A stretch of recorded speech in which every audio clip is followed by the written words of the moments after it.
يا أيها الذين آمنوا إذا نودي للصلاة من يوم الجمعة فاسعوا إلى ذكر الله وذروا البيع. إن الحمد لله نحمده ونستعينه ونستغفره ونؤمن به ونتوكل عليه ونعوذ بالله من شرور أنفسنا ومن سيئات أعمالنا. من يهده الله فلا مضل له ومن يضلله فلا هادي له. أشهد أن لا إله إلا الله وحده لا شريك له وأشهد أن محمدًا عبده ورسوله. يا أيها الذين آمنوا اتقوا الله حق تقاته ولا تموتن إلا وأنتم مسلمون. يا أيها الناس اتقوا ربكم الذي خلقكم من نفس واحدة وخلق منها زوجها وبث منهما رجالا كثيرا ونساء.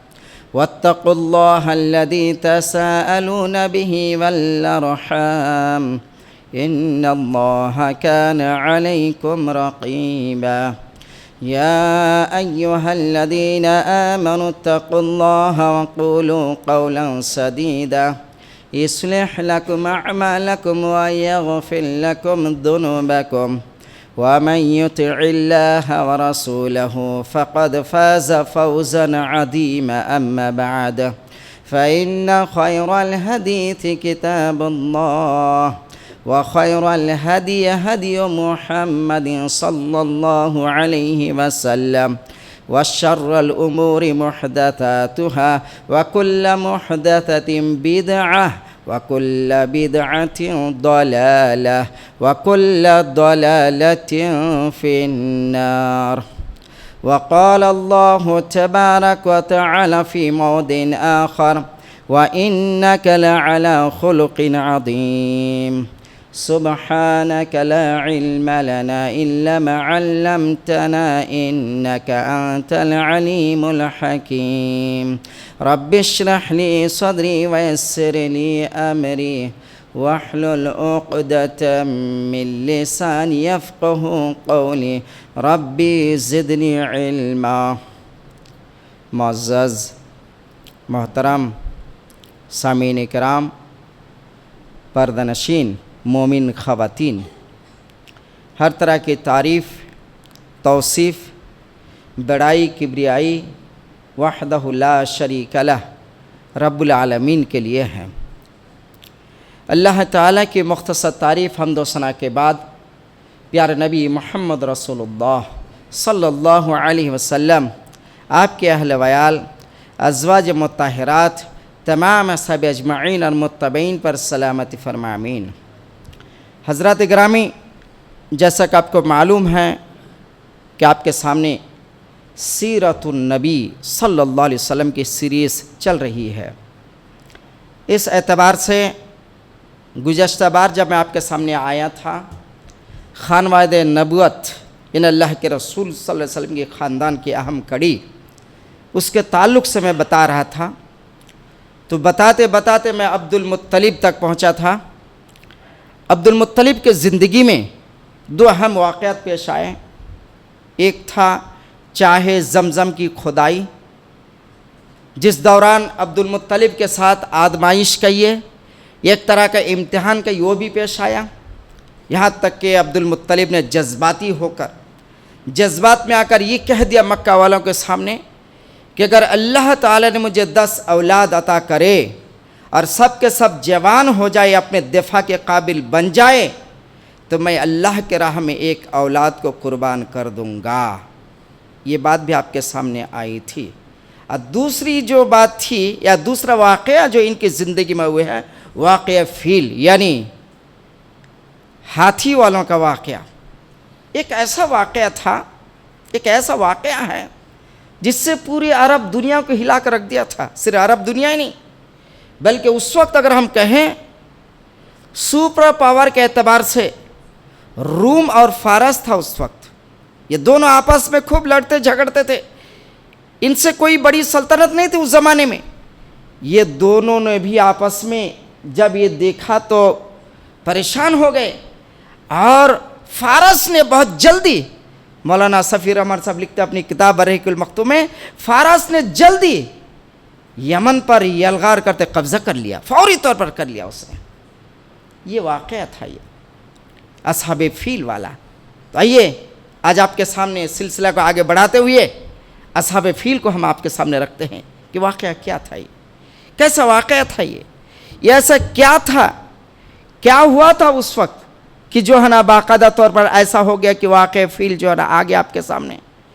تو واقعہ فیل کے سلسلے میں ہم یہ کہہ سکتے کہ دیکھیے یہ واقعہ جو ہے فروری کے آخری یا مارچ کے سٹارٹنگ میں آیا تھا. 571 571 یہ عیسوی کا واقعہ ہے.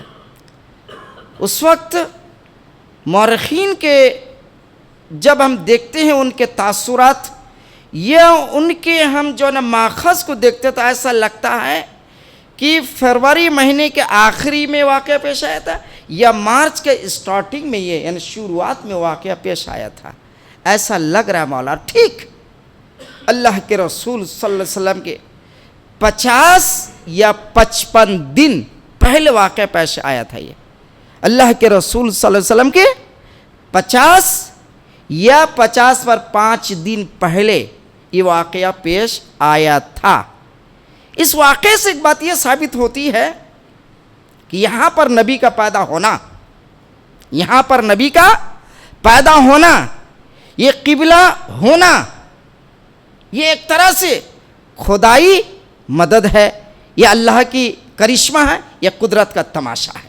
یہ تو بات ثابت ہوئی جاتی ہے جس سے کوئی بھی انسان اس کو انکار نہیں کر سکتا یا اس حقیقت کو انکار نہیں کیا جا سکتا. یہ واقعہ اس سے ثابت تو ہو جاتا ہے.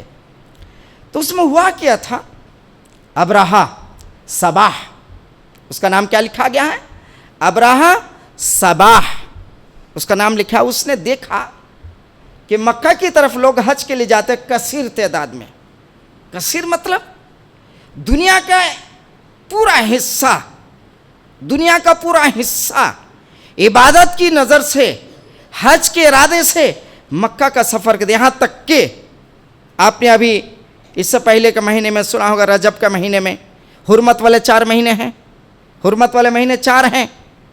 تو اس میں ایک جو مہینہ محرم کا بھی ہے, ذی الحجہ کا بھی ہے, ذی القعدہ کا بھی ہے, میں پیچھے سے آیا دیکھیے, اور ایک رجب کا بھی ہے. تو یہ حج جو ہے یہ دیکھیے ذی الحجہ کا مہینہ میں ہے. کب ہے یہ حج؟ ذی الحجہ کا مہینہ ہے. ذی القعدہ, ذی الحجہ, محرم, یعنی مطلب ہے کہ لگاتار 3 مہینہ ہیں, بیچ کا مہینہ حج کا مہینہ ہے. ایک آدمی سفر کر کے آرام سے پہنچ سکے, پھر حج کر کے سفر کر کے گھر بھی آرام سے پہنچ سکے, تاکہ راستے میں کوئی دقت یا کوئی پریشانی نہ ہو. یہ معاملہ ہے. تو جس کی وجہ سے لگ بھگ پوری دنیا حفظ و امان کے ساتھ مکہ آ جاتے تھے اور حج کر کے نکل کے چلے جاتے تھے. ابرہہ نے جب یہ دیکھا تو اس کے دل میں کھٹک پیدا ہوا. کھٹک کیا تھا کہ کیوں نہ ہم بھی ایک ایسے ہی عبادت خانہ کلیسا, چونکہ عیسائی تھا تو اس نے کہا کہ کیوں نہ ہم ایک کلیسا ہم بنا لیں, اور بنانے کے بعد لوگوں کو حج کی دعوت دیں, اور لوگ آئے اور یہاں حج کر جائیں. یہ اس کے دل میں خیال پیدا ہوا. بس خیال ہونا تھا, اور کیا تھا, آنن فرن بنایا گیا, ایک بڑا سا کلیسا بنایا گیا, بہت سارے انتظامات کیے گئے, عمدہ قسم کی بلڈنگ, ہر طرح کی سہولت, اس زمانے کے اعتبار سے جو جو چیزوں کی ضرورت ہے تمام چیزیں جو ہے نا باقاعدہ اس کھانے کا, یعنی یہ ہم کہہ سکتے اس کلیسا میں رکھ دیا گیا. اس کے بعد لوگوں کو حج کی دعوت دی گئی کہ آ جاؤ, یہاں پر آ جاؤ, لوگ یہاں پر حج کرو, اب مکہ جانے کی ضرورت نہیں, ہم نے جو کلیسا بنائے اسی میں حج اب سے شروع ہو جائے گا. لیکن لوگوں نے اس بات پر توجہ نہیں دیا, نکار دیا, انکار کر دیا. کسی نے بھی حج کے لیے نہیں گیا, بلکہ مکہ کی طرف حج کے لیے آئے. اس کے ساتھ ساتھ کیا ہوا, بنو کنانہ کے ایک آدمی کو جب اس بات کی خبر ہوئی کہ خانہ کعبہ کے مقابلے میں ایک کلیسا بنایا گیا ہے جو صنعاء میں, مقام صنعاء یمن میں مقام صنعاء میں بنایا گیا ہے, اور وہاں پر حج کی دعوت دی جا رہی ہے لوگوں کو, تاکہ لوگ آئے اور وہاں پر حج کر کے واپس ہو جائیں. تو اس آدمی کو غصہ آیا اور اس نے کیا کیا, رات کے حصے میں گھسا اور جا کر قبلہ, جو ہمارا اس وقت یہ قبلہ ہے, امام صاحب ٹھہرنے کی جو جگہ ہے قبلہ کی طرف گیا اور پاخانہ کر دیا اور اس دیوار پہ پوت کے لگا کہ وہ باہر نکل گیا.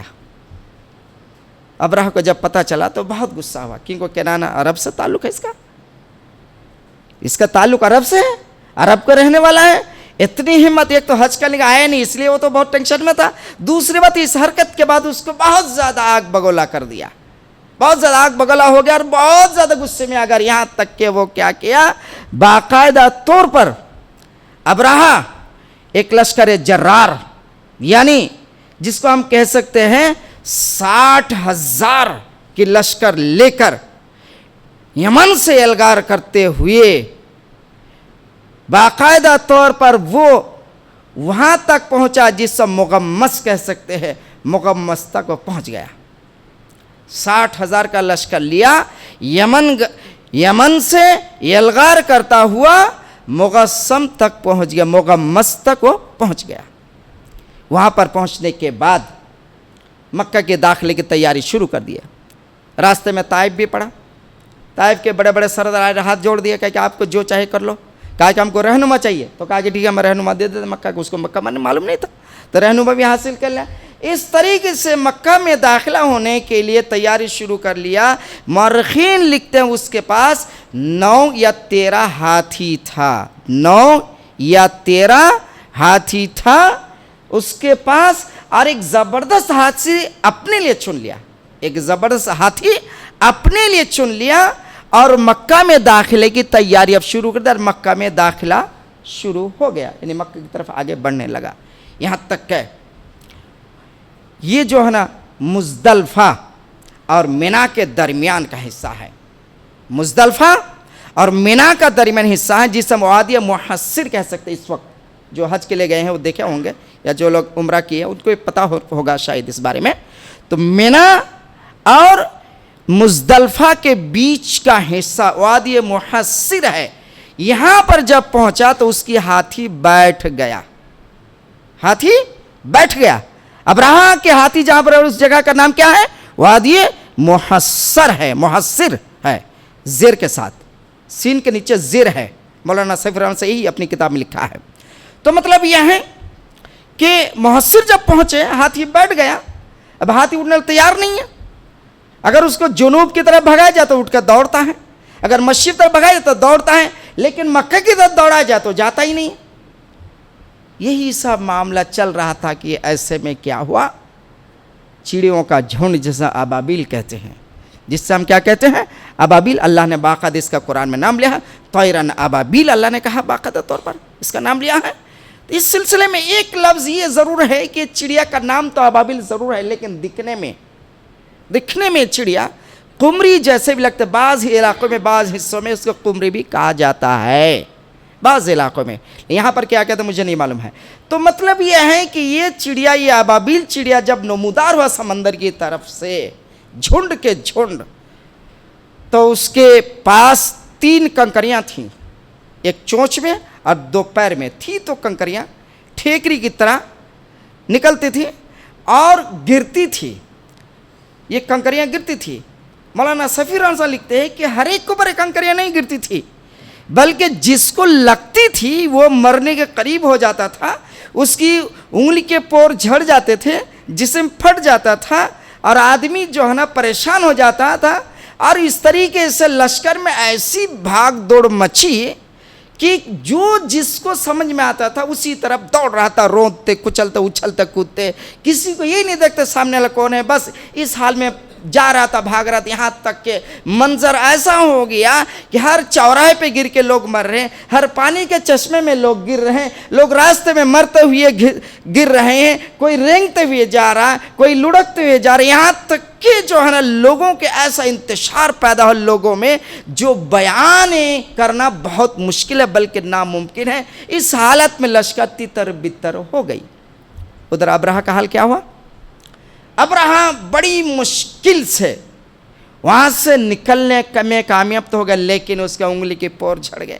اس کی حالت اتنی بدتر ہو گئی کہ وہ جاتے جاتے سنا پہنچتے پہنچتے چوزا ہو گیا، چوزا جیسا بن گیا اور اس کا سینہ پھٹ گیا، سینہ پھٹ گیا اور وہیں پر دم توڑ دیا۔ سنا پہنچتے پہنچتے راستے میں ہی سینہ پھٹ گیا اور ابرہہ دم توڑ دیا۔ ایک حصہ تو یہ ہوا جو میں نے آپ کو بتایا۔ دوسرا حصہ اس کا کیا ہے؟ جب مکہ والوں نے دیکھا کہ ابرہہ لشکر لے کر تو آ گیا ہے، اب اس کے مقابلے کی طاقت تو نہیں ہے۔ آپ لوگوں نے سنا ہوگا کہ عبد المطلب صاحب نے یہ بھی کہا تھا کہ اللہ کا گھر ہے، اللہ خود حفاظت فرمائے گا، میں تو کچھ نہیں کر سکتا، میرے پاس اتنی سخت نہیں، اتنی طاقت نہیں ہے۔ خانہ کعبہ کے پاس آئے، ابن ہشام نے لکھا ہے خانہ کعبہ کے پاس آئے اور اللہ سے دعا کیا ہے، اللہ تیرا گھر ہے تو حفاظت کر لے، یہ کہے اور اپنے خاندان اور اپنے لوگوں کو لے کر باقاعدہ طور پر پہاڑوں کے اس میں علاقے میں چوٹی میں بکھر گئے اور جا کر اپنی جان بچائے۔ جب عذاب نازل ہوا، جب عذاب ختم ہو گیا، تب جو ہے عبد المطلب سیدھا اتر کر آئے، لوگوں سے ملے اور اس کے بعد اپنے گھروں میں سکون کے ساتھ آ گئے۔ یہ جو کہ عبد المطلب کے زندگی کا ایک عجیب و غریب واقعہ ہے، ان کے دور متولیت کہیے، یہ دور تولیت کہیے، جب یہ متولد تھے جب یہ واقعہ پیش ہوا۔ اس واقعے سے عرب میں جیسا میں نے شروع میں کہا تہلکہ مچا دیا، جنگل میں آگ کی طرف پھیل گئی کہ بھائی یہ عجیب و غریب بات ہے کہ مکہ ایک ایسا معاملہ ہے کہ اس پر کوئی قبضہ کر نہیں سکتا، کیونکہ اس وقت عیسائیوں کے علاوہ کوئی اور بڑی حکومت نہیں تھی جو مکہ پر قبضہ کر سکتے تھے، ایسا جو ہے نا کوئی بھی اور نہیں تھا۔ لیکن وہی خود جو ہے نا پیچھے ہٹ گئے، اللہ کے عزت قدرتی طور پر وہ مار کھا گئے، تو اس سے حرم والوں کی عزت اور بڑھ گئی۔ اور کچھ لوگ جو حرم کے رہنے والے تھے ان لوگوں نے یہ قسم کھا لیا کہ ہم حرم سے باہر کبھی قدم باہر رکھیں گے نہیں، ہم صرف یہیں پر رہیں گے، ہم اللہ کے طرف سے ہے۔ کیا ہے؟ ان کے فخر سے سینہ چوڑا ہو گیا اور کہا کہ ہم حرم سے باہر کبھی قدم رکھیں گے ہی نہیں۔ یہاں تک کہ بعض لوگوں کو دیکھا گیا مرتے دم تک مکہ سے کہیں باہر گئے نہیں، صرف مکہ میں پوری زندگی گزار دی۔ کہا کہ ہمارا عمل ہے، ہم مقدس لوگ ہیں، ہماری عزت بہت ہے، ہم باہر ہم ناپاک جگہ میں قدم نہیں رکھیں گے، یہ کہیں اور صرف مکہ ہی میں وقت گزار دیے۔ یہ تھے عبد المطلب صاحب۔ ابھی تو میں نے کہا آپ کو 10 بیٹے کے نظر مانے تھے۔ اور ایک بات یہ ہے کہ یہ واقعہ ماہ محرم میں پیش ہوا تھا، یہ واقعہ ماہ محرم میں پیش ہوا تھا، جس کی وجہ سے جو ہے نا محرم کا مہینہ جو ہے کیا ہے؟ حرمت والا مہینہ ہے۔ اللہ نے خود جو ہے جنگ و جدال کو روک دیا اور ابرہہ کو نیست و نابود کر دیا۔ اب اب ہم آتے ہیں عبداللہ کی طرف، یعنی اللہ کے رسول صلی اللہ علیہ وسلم ابا جان کی طرف۔ لیکن اس سے پہلے ہمیں یہ بات آپ کو بتا دیں کہ عبد المطلب جو دعا کیا تھا یا نظر مانا تھا یا لوگوں میں اعلان کیا تھا، اگر اللہ نے مجھے 10 بیٹے دے دیے تو ہم ایک بیٹا قربان کریں گے، تو اللہ نے ایک وقت آیا کہ ان کو 10 بیٹا اولاد کیا اور 6 بیٹیاں بھی دیے۔ عبد المطلب کل اولاد کتنی ہوئی؟ 10 بیٹے اور 6 بیٹیاں۔ تو یہ بیٹوں کا نام ہم سن لیجئے۔ ویسے بعض سیرت نگاروں نے کہا کہ ان کے 11 بیٹے تھے، بعض لوگوں نے کہا کہ 13 تھے، لیکن صحیح بات 10 ہے، اس واسطے میں نے 10 کا نام ہی میں نے نوٹ کیا آپ کو سنانے کے لیے۔ آئیے نام سن لیجیے۔ حارث سب سے پہلے بڑا بیٹا، حارث، زبیر، ابو طالب، حضرت عبداللہ، حمزہ، ابو لہب، غیداق، مقوم، صفار اور عباس۔ یہ 10 نام ہیں، یہ 10 نام ہیں جو عبد المطلب کے نرینہ اولاد، یعنی مرد بچہ ہم جس سے بولتے ہیں، لڑکے یہ، اور لڑکیاں جو 6 ان کے کیا نام آئی یہ بھی سن لیجئے۔ ام الحکیم، ان کو بیضا بھی کہا جاتا ہے، بعض کتابوں ان کا نام بیضا بھی لکھا گیا ہے، برہ، عاتقہ، صفیہ، عروہ، امیمہ۔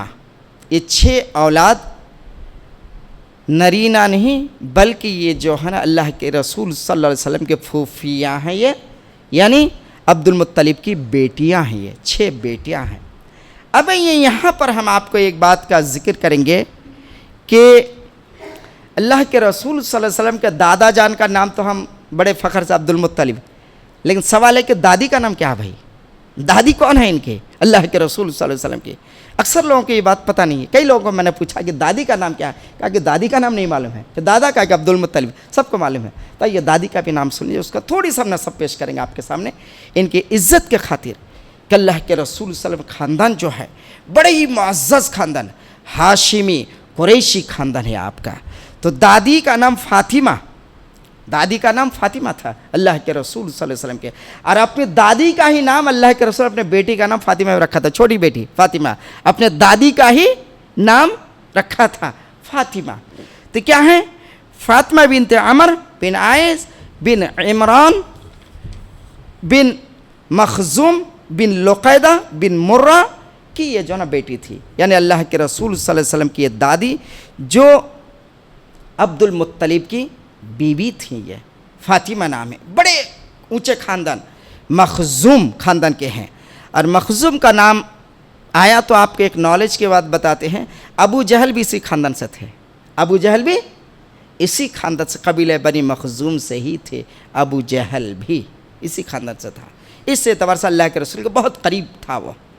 تو اب یہاں پر دیکھیے کہ 10 اولاد پیدا ہو گیا. اور گزشتہ اس میں جمعہ میں کہیے یا گزشتہ مجلس میں کہیے کہ میں نے بتایا تھا کہ حضرت عبداللہ کا نام آیا تھا, قرآن نکلا تھا اور ان کو ذبح کر لے گیا تھا. کیسے بچیے تو میں بیان کر چکا, اس لیے اب یہاں ضرورت نہیں ہے آپ کو. اب آئیے حضرت عبداللہ کی شادی کس سے ہوئی, وہ کس خاندان کے ہیں, اس کے اوپر ہم بات کرتے ہیں. تو اللہ کے رسول صلی اللہ علیہ وسلم امی جان کا نام جیسا آپ کو معلوم ہے آمینہ, بالکل معلوم ہے آپ کو. لیکن آمینہ ہے کون ہے, آمینہ کس کی بیٹی ہے, یہ کس خاندان سے تعلق ہے ان کا تعلق اگر ہم بات کریں تو دیکھیے کہ آمینہ بنت وہب بن عبد مناف بن زہرہ بن کلاب ان کے صاحبزادی تھی. اس خاندان کی بیٹی ہے حضرت آمینہ, اللہ کے رسول صلی اللہ علیہ وسلم کے امی جان, یہ اس خاندان سے تعلق ہیں. تو 2 خاندان کو اگر دیکھا جائے, اللہ کے رسول صلی اللہ علیہ وسلم کی ننیحال کا خاندان اور ایک طرح سے دادیال کا خاندان, اگر دونوں کو ہم دیکھیں تو ہم یہ کہہ سکتے ہیں کہ اس وقت پورے عرب میں سب سے معزز خاندان یہ 2 خاندان تھے. اس اللہ کے رسول صلی اللہ علیہ وسلم کے ابا جان کا رشتہ کئی جگہ سے آئے, اللہ کے رسول صلی اللہ علیہ وسلم امی جان کا رشتہ کئی جگہ سے آئے, لیکن اللہ کا کرنا ایسا ہوا کہ دونوں معزز انسان کو ایک پاکیزہ روح یعنی اللہ کے رسول صلی اللہ علیہ وسلم کے لیے اللہ نے ملایا اور باقاعدہ نکاح ہوا. حضرت عبداللہ کے ساتھ ماں آمینہ کا نکاح ہو جاتا ہے. اس کے بعد اللہ کے رسول صلی اللہ علیہ وسلم پیدا ہوتے ہیں. اب اللہ کے رسول صلی اللہ علیہ وسلم پیدائش سے پہلے ایک واقعہ پیش آ جاتا ہے, عجیب واقعہ, جو ہے حضرت عبداللہ کا انتقال, عبداللہ کا وفات. اس سلسلے میں ہم آپ کو بتاتے ہیں, دیکھیے مولانا صفی الرحمن صاحب نے جو لکھا ہے اپنی کتاب الرحیق المختوم میں, پوری دنیا میں اس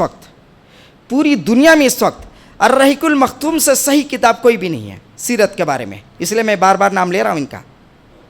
اس سے اچھی کوئی کتاب نہیں ہے پوری دنیا میں اس وقت. سعودی گورنمنٹ نے باقاعدہ اس کتاب کا ایوارڈ دیا ہے, اس لیے میں اس کتاب سے ہی میں آپ کو بتا رہا ہوں. تو حضرت عبد المطلب نے اپنے بیٹے عبداللہ کو شادی کے بعد مدینہ بھیجا تھا کھجور لانے کے لیے. ایک روایت, مدینہ گئے, وہاں بیمار پڑے اور آپ کا انتقال ہو گیا, ایک روایت.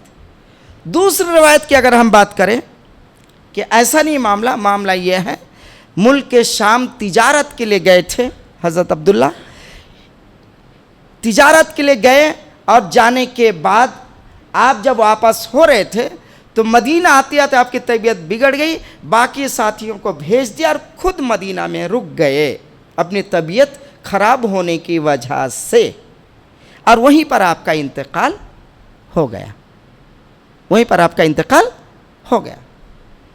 یہاں پر ایک بات ہم آپ کو بتا دینا ضروری سمجھتے ہیں کیونکہ بعض لوگوں کو شاید معلوم رہے گی, اللہ کے رسول سے پیدا ہوئے نہیں تھے جب آپ کا انتقال ہوا, یہ تو بالکل پکی بات ہے اور اس میں آپ کو بھی ہم کو شک نہیں. لیکن کچھ لوگوں نے یہ بھی لکھا ہے کتاب میں, جب دیکھا صبح میں جب دیکھ رہا تھا کہ اللہ کے رسول 2 مہینے کے پیدا ہو جب ان کا انتقال ہوا, لیکن یہ صحیح بات نہیں ہے, صحیح بات نہیں ہے. یہ بات اللہ کے رسول انتقال نہیں ہوئے تھے جب جو ہے نا اپنے والد صاحب کا انتقال ہو چکا تھا.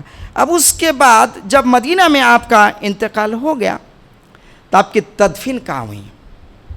تدفین کے سلسلے میں جو بات آتی ہے وہ یہ ہے، دیکھیے نابغہ جعدی ایک آدمی کا نام ہے جو بڑا سردار ہے، مدینہ کا وہ ہے، مدینہ کا رہنے والا ہے، ایک سردار ہے، نابغہ جعدی نام ہے اس کا۔ ان کے گھر میں اللہ کے رسول صلی اللہ علیہ وسلم کے والد صاحب کو دفنایا گیا۔ مدفون ہے کہاں؟ نابغہ جعدی کے گھر میں اللہ کے رسول صلی اللہ علیہ وسلم ابا جان کو وہاں پر دفنایا گیا۔ آج وہ سب چیز جو ہے نا کچھ اس ڈھنگ سے رکھ دیا گیا ہے کہ تاکہ لوگوں کو پتہ چلے، بعض لوگوں کا، اور بعض لوگ جو ہے نا اس سے پرہیز کرتے ہیں، تو بات الگ ہے وہ۔ تو دیکھیں اس طریقے سے اللہ کے رسول صلی اللہ علیہ وسلم کے والد صاحب انتقال کر گئے۔ اب آگے آئیے کہ اللہ کے رسول صلی اللہ علیہ وسلم کو ترکہ میں کیا ملا، اللہ کے رسول صلی اللہ علیہ وسلم وراثت میں کیا ملا؟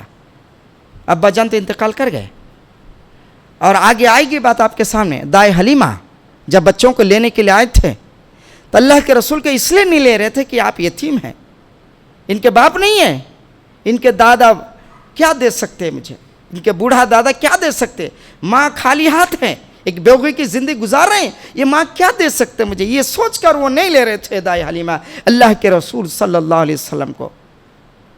تو دیکھیے بات یہ ہے کہ ترکہ میں جو ملا اللہ کے رسول صلی اللہ علیہ وسلم کیا ملا، آئیے ہم آپ کو بتاتے۔ 5 اونٹ اللہ کے ترکہ باپ کی طرف سے جو ملا کیا ہے؟ 5 اونٹ، بکری کی ایک ریوڑ، یعنی بہت سارے بکریاں ایک ساتھ جو ہوتے اس کے ریوڑ کہا جاتا ہے، بکری کی ایک ریوڑ اور ایک حبشی لونڈی جس کا نام تھا برکت، اس لونڈی کا نام برکت، اور ان کی کنیت ام ایمن، ام ایمن ان کی کنیت ہے۔ اب آگے آئیے، اتنا تک کو معلوم ہے اللہ رسول ملا کیا ترکہ میں؟ 5 اونٹ، بکری کے ایک ریوڑ، ایک حبشی لونڈی، یہ 3 چیز کے رسول کا حاصل ہوئی، کس سے؟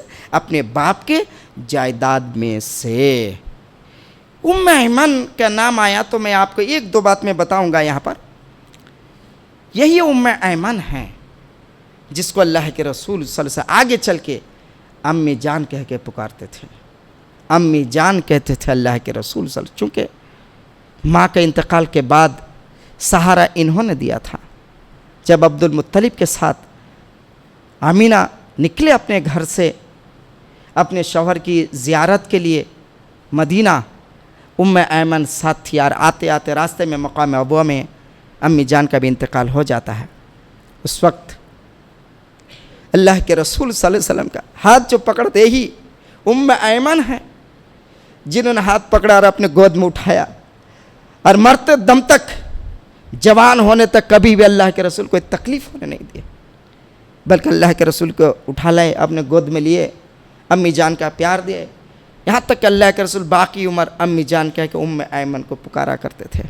یہی ام ایمن جن کو امی جان کہہ کے پکارتے تھے اللہ کے رسول صلی اللہ علیہ وسلم باقی پوری زندگی آمینہ کے بعد۔ اس سلسلے میں ایک واقعہ آپ کو بتاؤں گا میں کہ ام ایمن رضی اللہ تعالیٰ عنہ اپنے گھر میں ہیں، اللہ کے رسول کے انتقال کے بعد حضرت ابوبکر صدیق رضی اللہ تعالیٰ عنہ، حضرت عمر فاروق رضی اللہ تعالیٰ عنہ ملاقات کے لیے گئے ام ایمن سے ملنے کے لیے۔ جیسے یہ 2 بزرگ صاحب آئے، ام ایمن دہاڑ مار مار کے رونے لگے۔ دونوں نے کہا کہ صبر کرو، یہ اللہ کا حکم، یہ اللہ کا فیصلہ ہے، اس میں آپ کو صبر کرنا چاہیے۔ کہا کہ ابو بکر میں اس لیے نہیں رو رہی ہوں کہ اللہ کے انتقال کر گئے، میں اس لیے نہیں رو رہی ہوں کہ اللہ کے رسول سے میں جدا ہو گئی، بلکہ اس لیے رو رہی ہوں کہ اللہ کے رسول کے بعد اب وحی کا آنا بند ہو گیا، وحی کا جو سلسلہ تھا، جبریل امین جو وحی لے کر آتے تھے دنیا میں، یہ وحی کا سلسلہ ختم ہو گیا، جس کی وجہ سے آج میں رو رہی ہوں، نہ کہ اللہ کے رسول صلی اللہ علیہ وسلم کے جدائی پہ رو رہی ہوں، میں وحی کا سلسلہ بند ہوا اس واسطے میں رو رہی ہوں۔ ایک دوسرا اللہ کے رسول صلی اللہ علیہ وسلم کے اور ایک بتاتے ہیں آپ کو ام ایمن کے سلسلے میں کہ جب مدینہ آئے اللہ کے رسول صلی اللہ علیہ وسلم تو مہاجر انصار کے درمیان بھائی چارہ کرائیں، اور مالوں کا بھی تقسیم ہوا، مالوں کا بھی تقسیم ہوا۔ کہ انصار اپنے کچھ مال مہاجر صحابہ کو دے دیں اور زندگی گزارنے میں آسانی ہو جائے۔ ام ایمن کے حصے میں جو زمین آئی تھی وہ زمین حضرت انس بن مالک رضی اللہ تعالیٰ عنہ کی تھی، ان کے حصے میں آئی تھی۔ جا کر جب خیبر فتح ہو گیا، جب لوگوں کو بہت سارا مال مل گیا تو اللہ سے حکم دیا کہ آپ اپنا اپنا مال واپس کر دو۔ جو مہاجر صحابہ کے پاس انصار صحابہ کا مال ہے وہ مال واپس کر دیں۔ صحابہ واپس کر دیے اور اپنے جو مال ملا اسی سب زندگی گزار لو، یہ حکم دیا اللہ کے رسول۔ ام ایمن کے پاس زمین تھی تو حضرت انس بن مالک رضی اللہ تعالیٰ نے ہمت نہیں تھی جا کر مانگے زمین، چونکہ اللہ کے رسول کیا امی جان ہے، کس سے مانگے جا کے؟ تو انس بن مالک کہتے ہیں کہ میں موقع کے تلاش میں تھا کہ جس وقت اللہ کے رسول ہوں گے اسی وقت جا کے میں مانگوں گا، اور نہ ام ایمن تو مجھے شاید غصہ کر دیں گے۔ یہ سوچ کر جو ہے ایک دن اللہ کے رسول بیٹھے ام ایمن کے گھر میں، اور حضرت انس بن مالک رضی اللہ تعالیٰ آئے اور کہا کہ میری زمین جو آپ کے پاس ہے آپ مجھے واپس کر دیجئے۔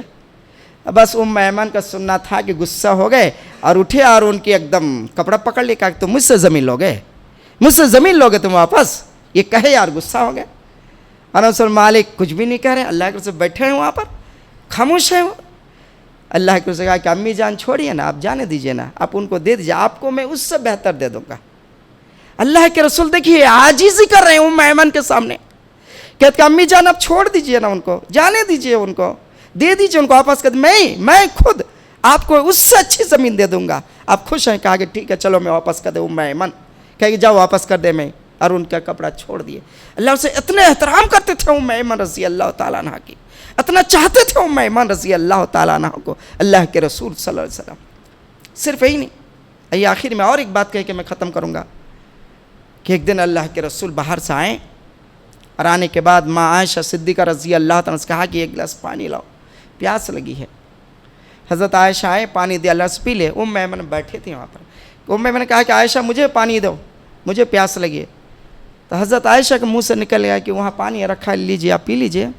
اللہ کے رسول کہا کہ نہیں عائشہ، لا کے دو پانی، ان کو لا کے دو پانی، میری امی جان ہیں۔ اللہ کے رسول سے ایسی محبت کرتے تھے، کس سے؟ ام ایمن رضی اللہ تعالیٰ عنہ سے۔ تو کہنے کا مطلب ہے کہ سیرت ایک ایسی چیز اگر آپ پڑھیں گے تو آپ رونگٹے کھڑے ہو جائیں گے۔ اس دور کے جو واقعات ہیں ہمارے ایمان کو تازہ کر دیں گے، ہمارے ایمان میں تازگی عطا کرے گا اگر ہم پڑھیں سچے دل سے۔ لیکن یہ سننا سنانا ہمارا مقصد کیا ہے؟ اپنی زندگی میں سدھار لانا ہے، اپنی زندگی میں سدھار لانا ہے، ایمان کو تازہ کرنا ہے۔ اللہ تعالیٰ حضرت مسلمانوں کو ہمیشہ سیرت رسول صلی اللہ علیہ وسلم سے محبت کرنے توفیق عطا فرما۔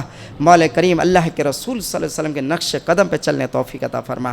اے اللہ تعالیٰ ہمیں اللہ کے رسول صلی اللہ علیہ وسلم کی تمام فرمان سے محبت کرنے توفیق عطا فرما۔ اے اللہ گناہوں سے نفرت عطا فرما، اے اللہ گناہوں سے نفرت عطا فرما۔ اے اللہ جب تک زندہ رہے مولا نیکی کا کام کرتے رہے، نیک عمل کرتے رہے مولا۔ اے اللہ جن کے ماں باپ بیمار ہیں مولا ان کو شفا کلی عطا فرما۔ اے اللہ ہر نوجوانوں کی ماں باپ کی خدمت کرنے کی توفیق عطا فرما۔ اے اللہ ہمارے پاس جو بھی تکلیف ہے اس کو دور فرما۔ اے اللہ تعالیٰ جو بھی ہماری پریشانی اس کو دور فرما۔ آمین رحمت رب العالمین۔ السلام علیکم و رحمۃ اللہ وبرکاتہ۔